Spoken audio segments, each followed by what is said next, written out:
네, 안녕하십니까.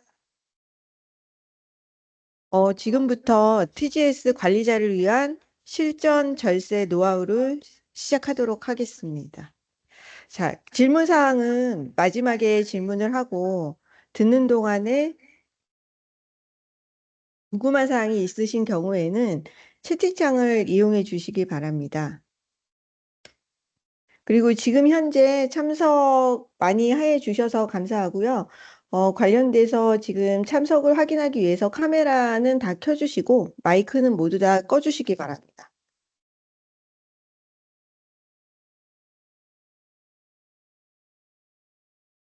여보세요? 잘 안 들리시나요? 아무도 카메라를 안 켜시는데?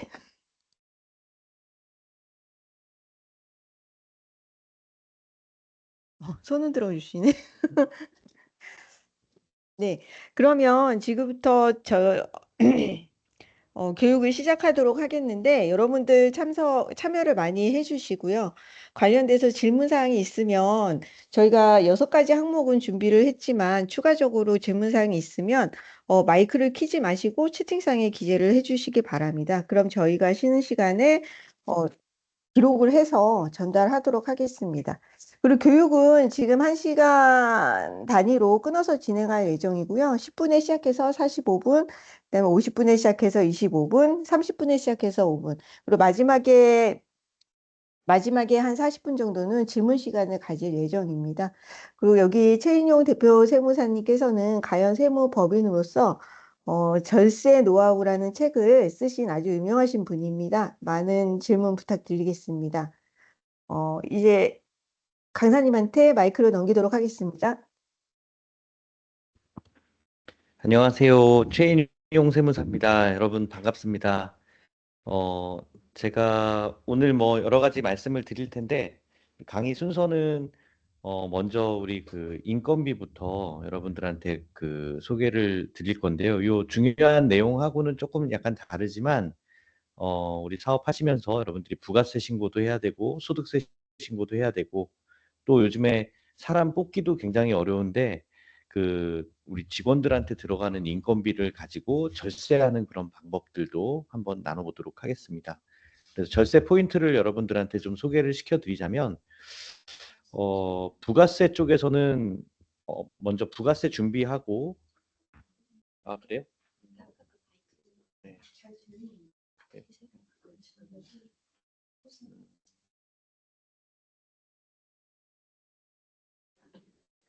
괜찮아요? 마이크 잘 들립니까? 하나 둘 하나 둘 잘 들려요? 이걸 좀 켜볼까요? 제 거를 괜찮아요? 네네.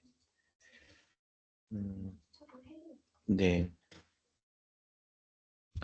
그래서 다시 이어서 하겠습니다. 부가세 신고 면에서는 여러분들이 부가가치세를 줄일 수 있는 방법이 뭐 아주 많지는 않지만 증빙을 얼마나 잘 갖추느냐에 따라서 포인트가 있을 수가 있고요. 또 부가세 쪽에서는 제가 좀 설명을 드리겠지만 우리 사업주 대표님들이 현금 부분이 아마 좀 이슈가 될 수가 있을 거예요. 그래서 그거를 국세청에서 현금 부분을 어떻게 처리하는지를 그 포인트를 좀 알려드리고 특히 좀 사고가 발생할 수 있는 부분들도 좀 알려드려서 절세할 수 있는 그런 방법들을 좀 알려드리도록 하겠습니다. 소득세 쪽에서는 각종 비용에 대한 처리 부분을 조금 구체적으로 좀 말씀을 드릴 거고요. 뭐 특별히 차량과 관련한 비용들, 뭐 또 접대비와 관련한 부분들 이런 것들 위주로 항목별로 조금 설명을 드려서 여러분들이 포인트를 잡고 어떻게 절세를 해야 되는지 그런 부분을 말씀을 드리겠습니다. 특히 이제 첫 시간에 제가 인건비 관련해서 말씀을 드릴 건데 우리 뭐 3.3%로 신고를 할 거냐 아니면 근로소득으로 신고를 할 거냐 이런 부분들도 여러분들이 굉장히 좀 그 고민도 많으시고 이걸 어떻게 하면 좋을지 그 사대보험 문제 때문에 인건비로 신고를 3.3%로 하는 경우들이 많은데 그렇게 되면은 이 고용증대세액공제를 받을 수가 없습니다. 그래서 근로소득으로 신고를 해야지만 고용증대세액공제가 나오는데 이게 4대 보험 내는 것보다 훨씬 더 유리한 케이스들이 많아요. 그래서 고용증대를 잘 활용하는 방법도 여러분들이 알고 계시면 굉장히 큰 절세 방법이 될 수 있다. 경우에 따라서 세금 거의 안 내셔도 됩니다. 3년간은 안 내셔도 되는 그런 방법들을 말씀을 드릴 거고, 이익이 많이 나는 경우에 여러분들이 또 소득세 신고 관련해서 제가 조금 더 같이 말씀을 드릴 건데, 공동 명의를 통해서 세금을 좀 줄이는 방법도 있고, 또 법인 전환을 하는 방법도 있는데요. 법인 전환을 하는 방법을 잘 활용하시게 되면 이건 한 5년간 세금을 안 낼 수 있는 그런 방법도 있어요. 그래서 여러분들 각 그 시간대별로 놓치지 마시고 먼저 첫 번째 우리 인건비 관련한 얘기부터 좀 시작을 해보도록 하겠습니다.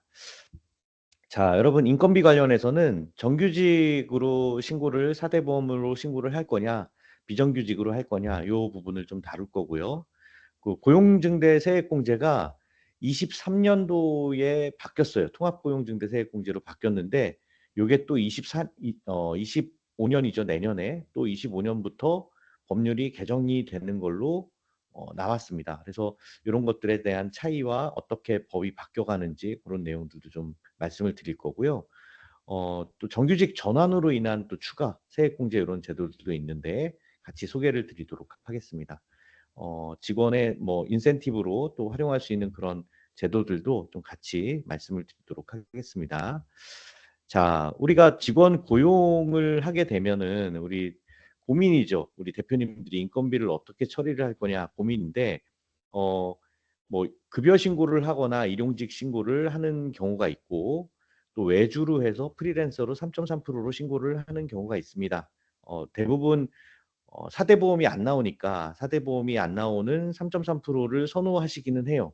그렇지만 급여로 신고를 직원으로 급여 신고를 해서 4대 보험을 들어주면 아까 말씀드렸던 고용증대세액공제라고 하는 그 우리한테 과실이 생겨요. 그래서 4대 보험은 내지만 그 과실이 얼마나 큰지 그거를 비교하면서 여러분들이 어떻게 직원을 비용 처리를 하는 게 유리할지 그거를 살펴보시면 좋겠습니다.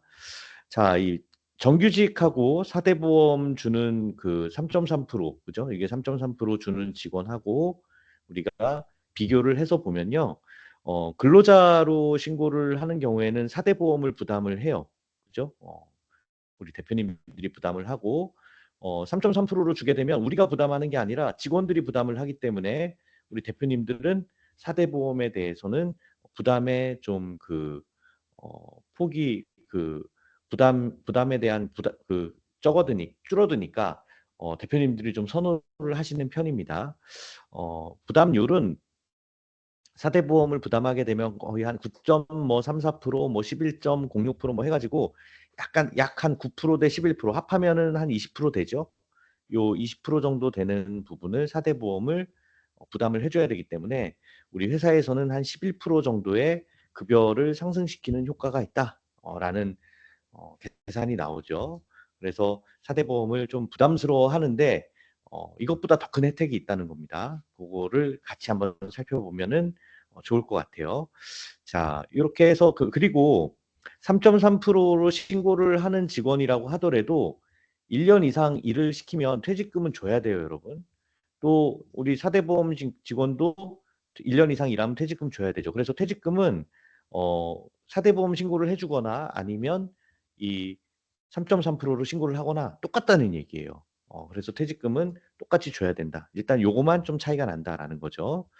자, 4대 보험이 커서 3.3%로 신고를 하는 대표님들, 그게 정말 유리한지 한번 제가 살펴보도록 하겠습니다. 일단 300만 원 급여를 주는 직원이 있다고 해볼게요. 그러면 2024년 최저임금 시급이 9,860원이고 월급으로 따지면 한 200만 원 정도 되는데 뭐 지역에 따라서 뭐 200만 원의 직원을 구할 수도 있겠지만 거의 대체로 요즘 급여가 많이 올라서 더 많은 금액을 주는 경우들이 많을 거예요. 그래서 제가 한 300만 원을 기준으로 한번 생각을 해보도록 하겠습니다.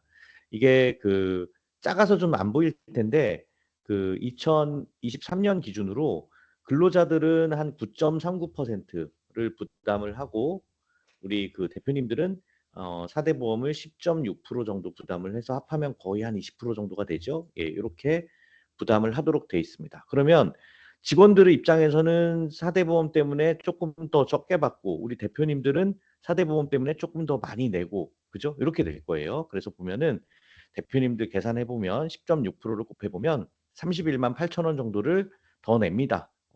직원들 입장에서는 28만 2천 원만큼을 더 적게 받죠. 그래서 어, 직원들은 272만 원 정도로 굉장히 좀 적다라고 이렇게 생각을 할 거예요. 그래서 직원들도 어떨 때 보면은 3.3%로 하는 거를 선호를 할 수도 있어요. 그렇지만 그래서 사업주는 총 332만 원, 한 32만 원 정도를 더 부담을 하죠. 그래서 종업원은 272만 원을 받고, 그래서 사업주가 더 내는 금액을 32만 원을 12개월로 계산을 해보면 한 381만 6천 원 정도, 한 400만 원이 좀 안 되죠? 400만 원이 좀 안 되는 금액을 우리 대표님들이 더 내야 되니까 이거 불리한 거, 그래서 3.3%로 신고하는 게 낫겠다. 이렇게 생각을 하실 수가 있다 그겁니다. 자, 이렇게 보고 한번 그리고 종업원들은 좀 더 덜 받는 금액이 생기는 거죠.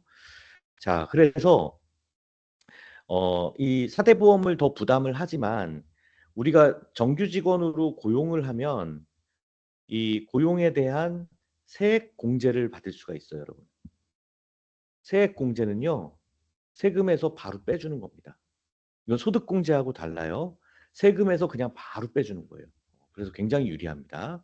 자, 세액공제가 어떻게 바뀌었냐면 전에는 이게 고용증대 세액공제, 사회보험료 세액공제, 뭐 경력단절 여성에 대한 거 따로따로 다 계산을 하도록 돼 있어가지고 굉장히 복잡했어요.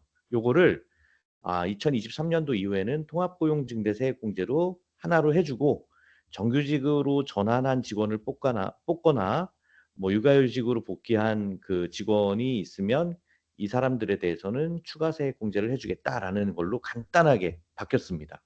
자, 그래서 통합고용증대 세액공제 이게 특히 중요한 내용인데요. 어떻게 바뀌었는지 한번 살펴볼게요.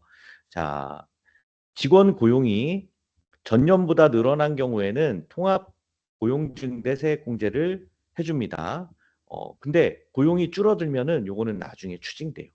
그래서 직원들을 점진적으로 매년 우리 그 사업을 할수록 매년 한두 명씩 늘려가면 고용증대 세액공제를 꾸준히 받을 수가 있습니다. 어, 금액이 굉장히 커요. 자, 어떻게 금액이 크냐면 보세요, 여러분. 우리 그 상시 근로자라고 하는 그 우리 직원을 한 명 뽑으면요.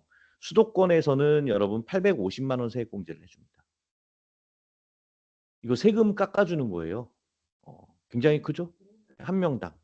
그리고 3년 동안 지원을 해주기 때문에 거의 한 83, 24, 그죠? 한 2,500만 원 정도의 세금을 그냥 깎아주는 거예요. 거의 우리 대표님들 세금 안 내실 수 있어요. 한두 명 정도 고용만 제대로 하시면.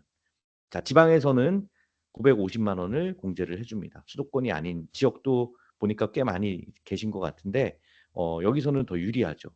자, 그런데 이거는 일반적인 근로자고 우리가 너무 나이가 그 좀 젊은 친구들 그 우리가 좀 배려를 해줘야 되죠. 그래서 34세 기준으로 34세 미만은 청년 정규직으로 해가지고 이 친구들을 뽑으면 1,450만 원 공제를 해줘요.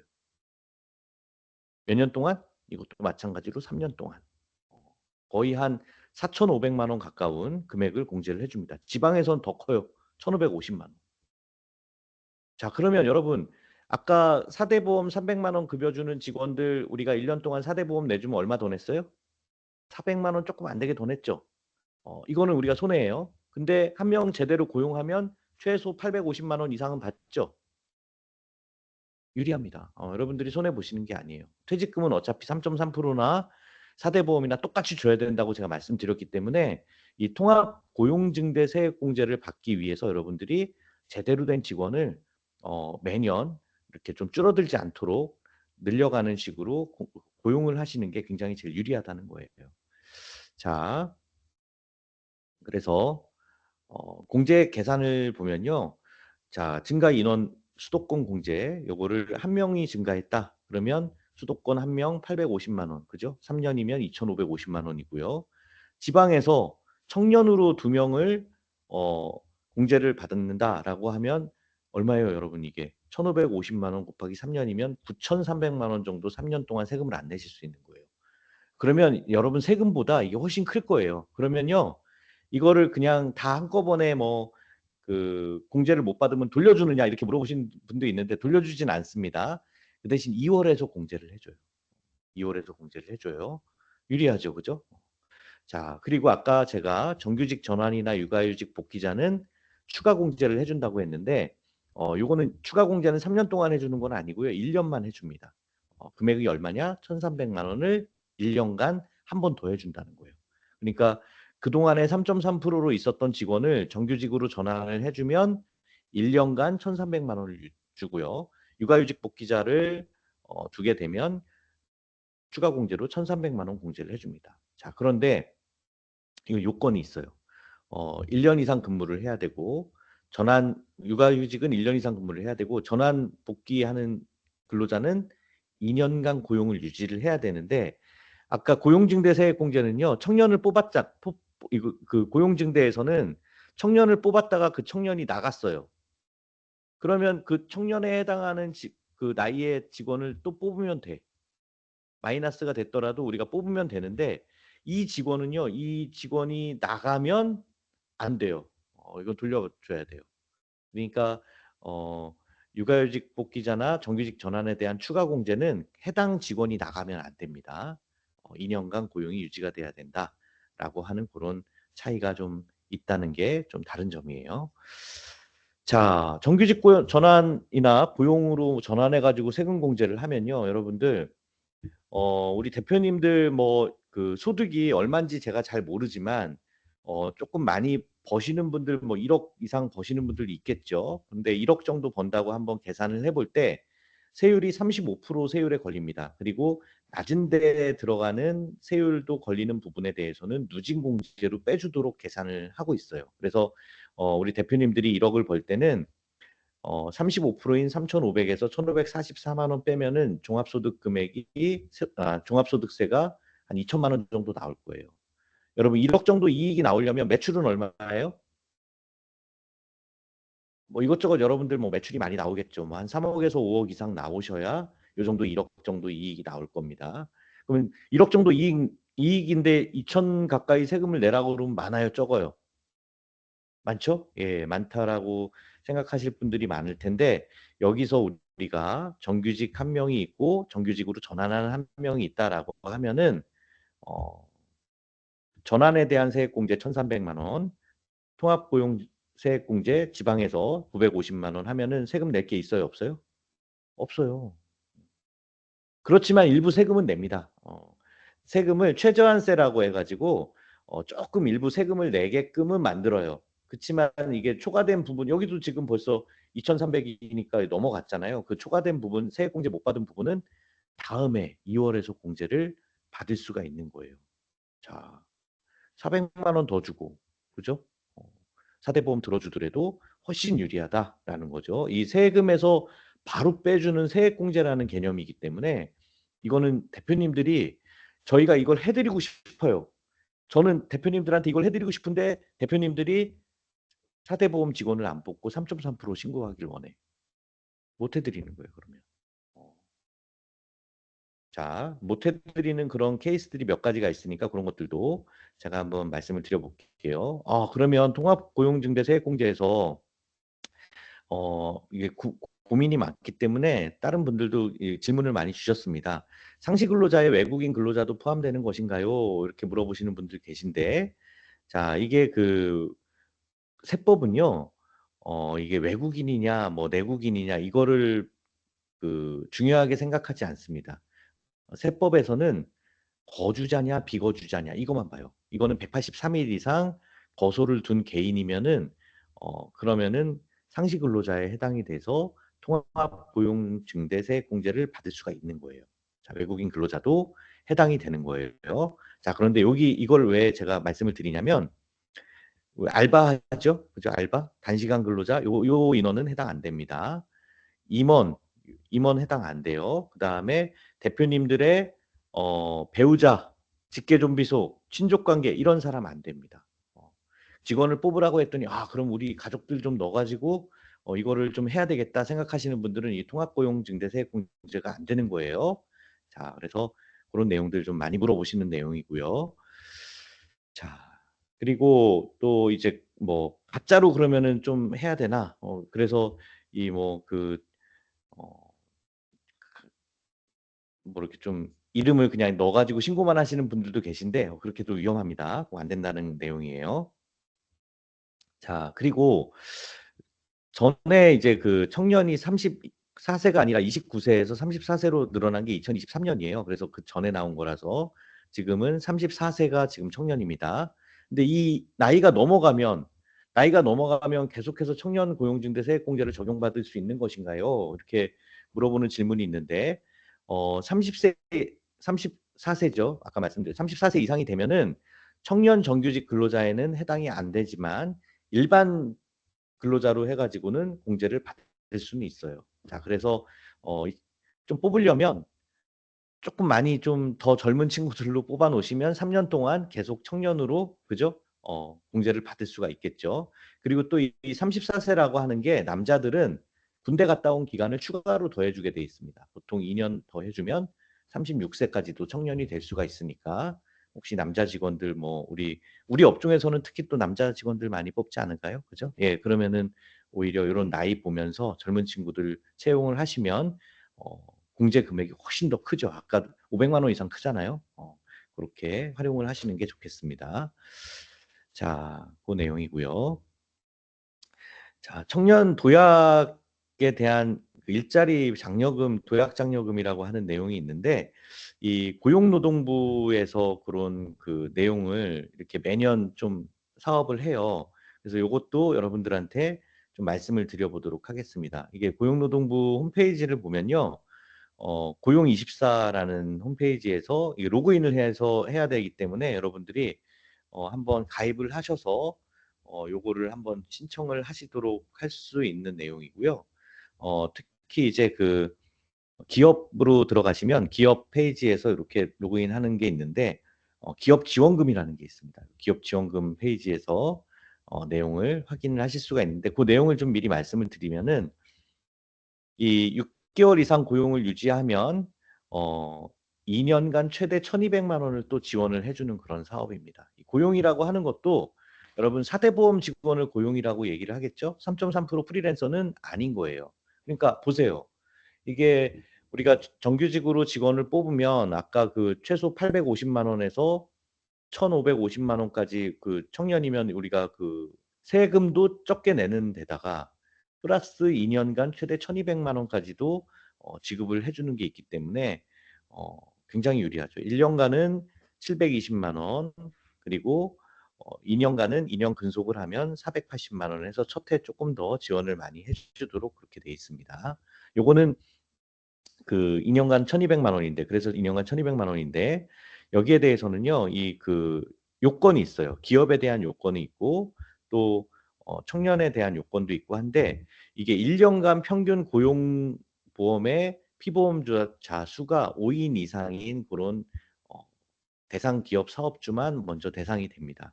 자, 그래서 뭐 어떤 그 지식 서비스나 문화 콘텐츠 이런 데들은 그 1인 이상도 가능한데 우리가 거기에 해당하는지는 그건 좀 한번 판단을 좀 해볼 필요가 있고요. 그 다음에 어, 직원들에 대한 그 요건도 있는데 이 채용일 기준 4개월 이상 실업 상태인 청년이어야 돼요. 34세 기준은 똑같습니다. 자, 그래서 4개월 이상 요런 직원들은 나중에 면접 올 때 자기가 그런 요건이 된다라고 이렇게 그 말씀하시는 분들도 계시더라고요. 자, 그래서 뭐 몇몇 그 여기서도 특수관계자 안 되죠, 그죠? 배우자, 직계존비속 여기서 외국인은 대상은 아니에요. 이런 것들이 조금 우리 고용중개세액공제하고는 요건이 조금 다르다라는 내용이고, 요게 또 그 실질적으로 사업을 그 하려면요. 여기 그 아까 문의처 제가 그 유튜브 요 채널도 그 해놨는데 고용24 들어가면 되고요. 그 다음에 요게 그 지역별로 좀 달라요. 그래서 지역별 운영 기관에 문의하도록 돼 있어서 요 내용을 좀 그 일률적으로 좀 한 군데서 어디서 해주면 좋은데, 그래서 지역별로 좀 다르기 때문에 해당 지역에서 요거를 한번 여러분들이 문의를 해보시면은 1,200만 원 추가적으로 더 지원을 받으실 수 있습니다. 자, 요 내용으로 말씀을 드리고요. 특히 이제 그 프리랜서로 우리가 3.3% 신고를 하는 거가 왜 리스크가 크냐면, 이 프리랜서로 신고를 하는 직원에 대해서 여기에 대해서 이제 인정을 안 해주기 위해서 국세청에서 작년도 말에 한번 1년 전쯤이죠. 그때 한번 대대적으로 이런 그 프리랜서에 대한 그 사업소득자들이 실제로 사업소득이 많냐, 4대 보험 들어야 되는 거 아니냐 해가지고 이거를 그 처음으로 좀 점검을 한번 했었어요. 근데 이게 건강보험료 그 재정 문제나 이런 것 때문에 앞으로도 지속적으로 좀 할 것 같아요. 그래서 프리랜서로 하려면 진짜 말 그대로 본인이 프리랜서로 원할 때 출근하고 뭐 업무 계획도 수립하고 뭐 이런 것들에 대한 그 계획을 작성해 가지고 프리랜서 계약서도 제대로 작성을 했는지 이런 것들을 점검을 해 가지고 뭐 4대 보험을 좀 추진한다든지 뭐 이런 것들 문제가 좀 나오니까 가급적이면 여러분들 고용증대 세액공제의 장점을 아시고, 가급적이면 3.3% 신고하는 것보다는 4대 보험 위주로 신고를 해주시는 게 정규직으로 신고를 해주시는 게 유리하다. 다시 한번 말씀을 드리겠습니다. 자, 그래서 프리랜서 소득까지 해서 제가 인건비 관련 지원하는 내용을 말씀을 좀 드렸습니다. 질문하실 내용이 있으시면 추가적으로 우리 그 질문 게시판에 좀 해주시고요. 지금 받을까요? 혹시 좀 시간이 남았는데? 예, 네. 인건비 관련해서 질문 있으신가요? 여기 아까 네. 단기 알바 비용 아, 네네. 네. 단기 알바 비용 정산하는 거에 대한 것도 마찬가지입니다. 그 단기 알바도 이게 그 3.3%하고 똑같이 그 취급을 하기 때문에 3.3%로 해서 신고를 하는 그런 방법이 좀 일반적이고요. 그 프리랜서나 이 계약직 단기 알바들은 뭐 이걸 가지고 절세할 수 있는 방법이 있지는 않아요, 따로. 그래서 그 근데 이제 직원들이 이렇게 해서 조금 떼고 준다고 하면은 받는 게 많으니까 그 직원들이 선호하기는 하죠. 그렇지만 대표님들 입장에서는 여기에 대한 그 세액공제를 받을 수가 없기 때문에 요거는 좀 제가 볼 때는 앞으로는 4대 보험 위주로 하시는 게 절세 효과적인 측면에서는 유리하다라는 거고요. 또 퇴직금 부분도 좀 많이 물어보시는데 퇴직금 부분은 여러분 그 1년 이상 일하면 퇴직금을 줘야 돼요.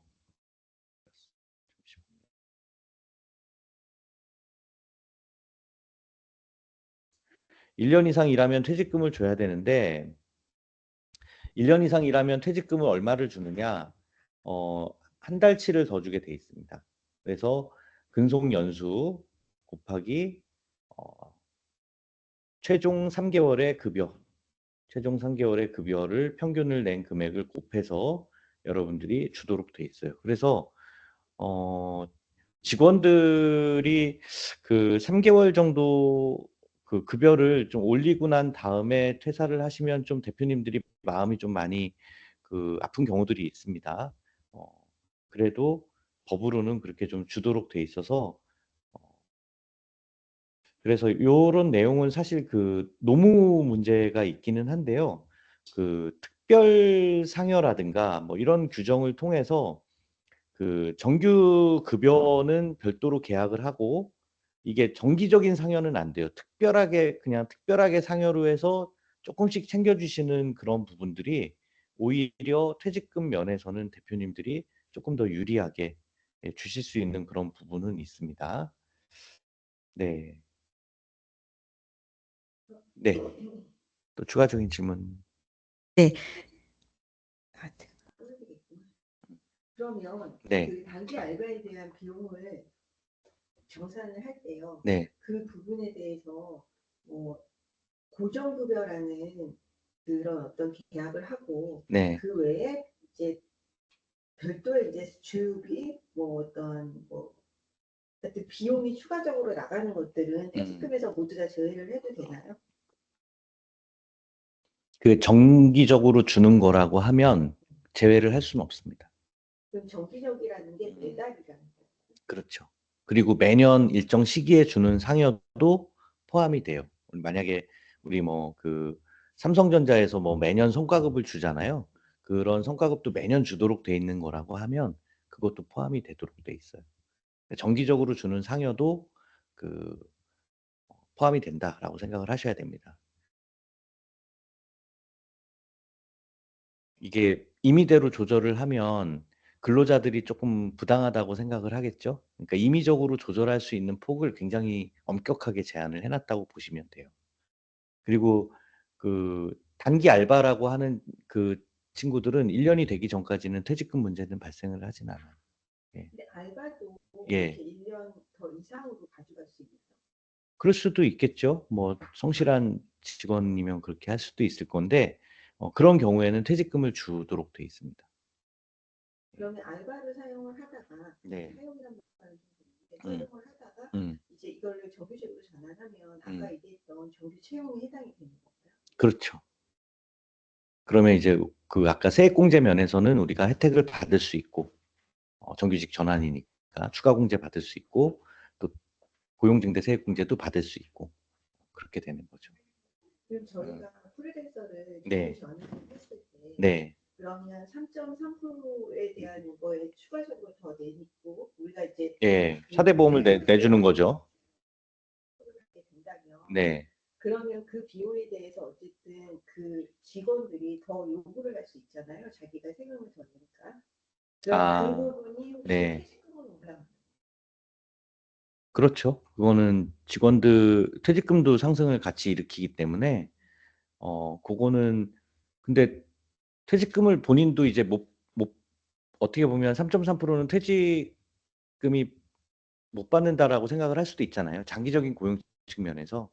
예, 그거를 추가적으로 받는다라고 생각을 하면 직원들이 뭐 급여를 서로 간에 많이 안 올리더라도 또 사대보험을 또 내주는 것도 어차피 국민연금 나중에 받을 돈이잖아요, 본인들이.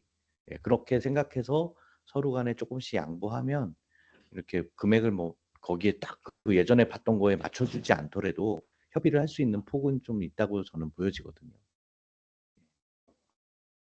잘 설득을 하셔야죠.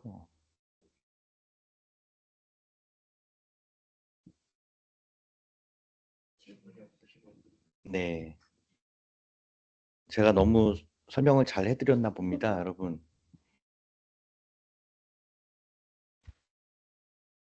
질문 좀 해주시기 바랍니다.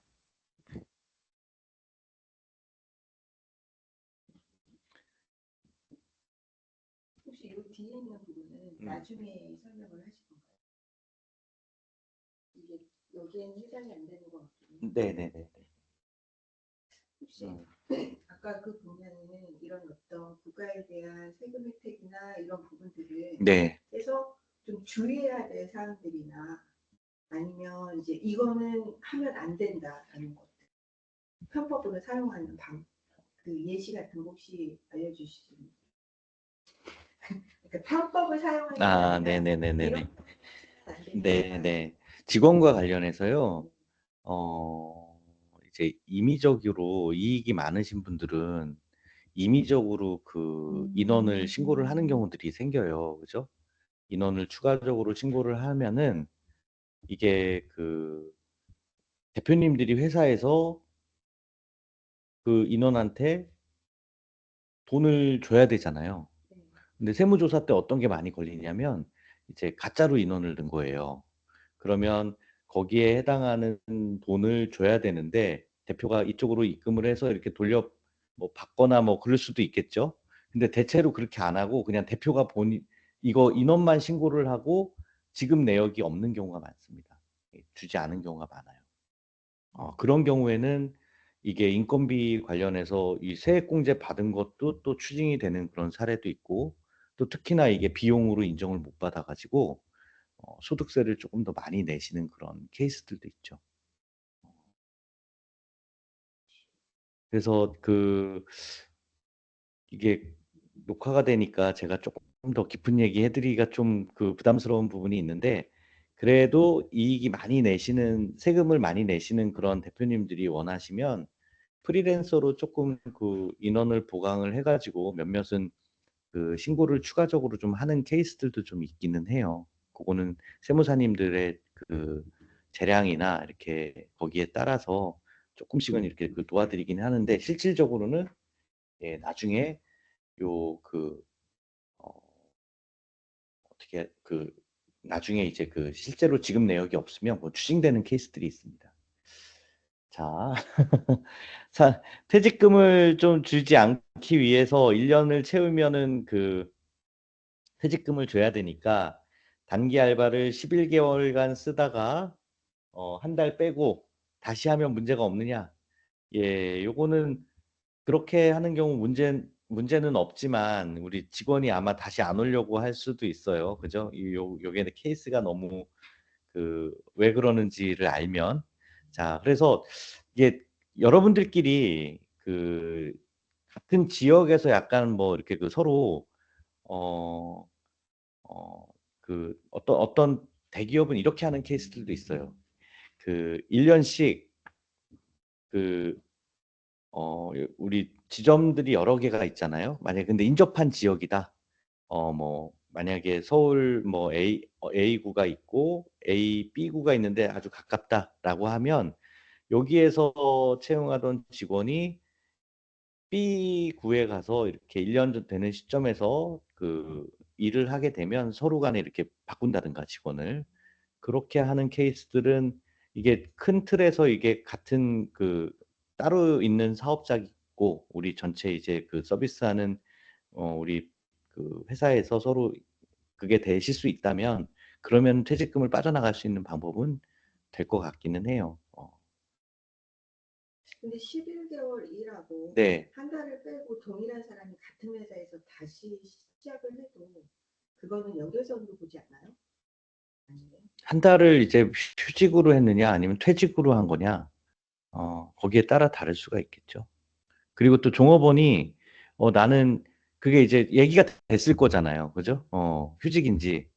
또 요즘에 그 우리가 막 나가라고 했다가 다시 들어오라고 하면은 그게 그 직원들이 그 가능할지도 모르겠습니다. 그런 부분들은 그래서 얘기는 좀 한번 해봐야 될 것 같고, 어, 법적으로는 문제 없지만 이게 도덕적인 문제가 좀 있기 때문에, 어, 그쵸. 이런 거를 하다가 이제 그 뭐 물류 회사들이 좀 그런 케이스들이 좀 있었어요. 이렇게 그 예, 뉴스에도 좀 나오고 그랬습니다. 나중에는. 네. 그래서 바람직한 방법은 아니고요. 예. 음, 되셨나요? 제가 조금 더 자세히 설명을 할 걸 그랬나 봐요. 이렇게 그 풀면서 시간 체크를 제가 못했네요. 자, 더 이상 질문 없으면 휴식 시간 5분 갖고요. 4시 45분부터. 45분부터 시작하도록 하겠습니다.